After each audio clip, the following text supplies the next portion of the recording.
আইরে বক্তব্য। আমাদের দেশের পলিটিশিয়ানরা বক্তব্যের জন্য বিখ্যাত। তবে কোন একজন কবি বলছিলেন, আমাদের দেশে হবে সেই ছেলে কবে কথায় না বড় হয়ে কাজে বড় হবে। এখন কাজে বড় হই না হই, যদি একজন পলিটিশিয়ান হই, দেখবেন সবার কমন একটা গুণ কথা বলা। আবার যেই মানুষটা কথা বলতে না পারে তারে আবার মানুষ পছন্দ করে না, তার পিছনে দৌড়ায়ও না। এটা আমাদের রাজনীতিতে বোঝা গেছে। প্রেক্ষাপট কি? শেখ হাসিনাকে ফেরানোর জন্য বাংলাদেশ সরকার ভালোই লবিং করছে, ভারতের সাথে কূটনৈতিকভাবে, ইন্টারন্যাশনাল লেভেলে তাদের যে কানেক্টিভিটি আছে। কিন্তু ভারতকে আসলে শেখ হাসিনাকে প্রত্যর্পণ চুক্তির আওতায় ফেরত দিবে? শেখ হাসিনাকে বাংলাদেশে ফেরত আনার ক্ষমতা কার আছে? এই সরকারের আপাতত নাই, ভবিষ্যতে হইতে পারে। বাট গণ অধিকার পরিষদের সাধারণ সম্পাদক রাশেদ খান তিনি একটা বক্তব্য করছেন যে শেখ হাসিনাকে আবার ফেরানোর জন্য যদি মার্কিন প্রেসিডেন্ট ডোনাল্ড ট্রাম্পও চেষ্টা করেন তবুও পারবেন না। ট্রাম্পকে কি চ্যালেঞ্জ দিছে দেখছেন? কারণ আমেরিকা বিভিন্ন দেশের রাজনীতি নিয়ে খেলে,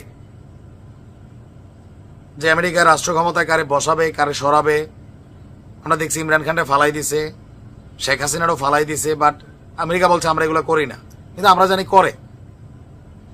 আওয়ামী লীগ বাংলাদেশে আর আসবে নাকি আসবে না, এই ইস্যুতে যখন বাকবিতণ্ডা চলছে, রাজনীতিতে পুনর্বাসনের ইস্যু চলছে, আওয়ামী লীগ অপরদিকে ভয় দেখানোর চেষ্টা করছে, এই পরিস্থিতিতে শেখ হাসিনা যদি বাংলাদেশে আসে তাহলে কি প্রেক্ষাপট হবে? তাকে কি বাংলাদেশে আসার সুযোগ দেওয়া হবে, বা জনগণ তাকে সাপোর্ট করবে, বা তার ভয়ে আবার সব মানে কি বলা হচ্ছে গর্তে ঢুকে যাবে? না, রাশেদ মনে করছেন গণ অধিকার পরিষদের যে হাসিনাকে আবার ফেরানোর জন্য যদি মার্কিন প্রেসিডেন্ট ট্রাম্পও চেষ্টা করে তবুও ফিরাইতে পারবে না। কেন? কারণ বাংলাদেশের মুক্তিকামী মানুষ আত্মবিশ্বাস ফিরে পেয়ে গেছে। ক্ষমতার পালাবদল বা কাউকে ক্ষমতায় বসাতে বহির শক্তিকে আমরা আর কিছু করতে দিব না। এই কথাটা বলার মেইন রিজনটা হচ্ছে আওয়ামী লীগ ক্ষমতায় থাকতে বিএনপি এবং জামাত দীর্ঘদিন যাবৎ বৈদেশিক যতগুলা চ্যানেল আছে, কানেক্টিভিটি আছে, মার্কিন পররাষ্ট্র মন্ত্রণালয়, মার্কিন সরকার, স্যাংশন, অনেক কিছুর মাধ্যমেই তারা কিন্তু চাইছে যে শেখ হাসিনার সরকারকে উৎখাত করতে।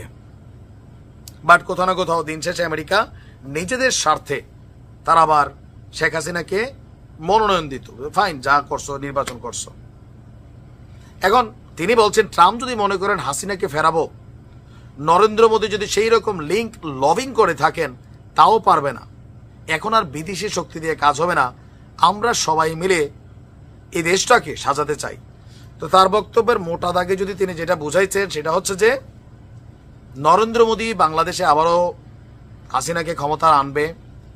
কারণ মোদী যখন আমেরিকাতে গেছিল, বাংলাদেশ আওয়ামী লীগের আমেরিকান শাখার অনেক নেতাকর্মীরা ওয়েলকাম ওয়েলকাম মোদিজি মোদিজি এরকম স্লোগান দিয়েছিলেন, যেটা নিয়ে যথেষ্ট সমালোচনা ভারতেও হয়েছে। সো অনেকে মনে করছেন যে ট্রাম্প এবং মোদির মধ্যে যে কথোপকথন হয়েছে শেখ হাসিনাকে পুনর্বাসনের একটা ইস্যু ছিল। তো বাস্তবে সেটা সম্ভব হবে না। কেন? কারণ বিদেশি শক্তি দিয়ে শেখ হাসিনাকে উৎখাত করা যায় নাই, দেশের জনগণ শেখ হাসিনাকে উৎখাত করেছে। সো তাকে ফেরানোর বিষয়েও বিদেশিরা আর পারবে না, কারণ বাংলাদেশের জনগণ তাকে রুখে দাঁড়াবে। এটা সত্য রাইট নাও। আওয়ামী লীগ ইস্যুতে এমনি যতই বিভেদ টিভেদ থাকুক, আওয়ামী লীগ ইস্যুতে আপনি এখনো দেখবেন সবার মধ্যে একটা বিরল ঐক্য আছে।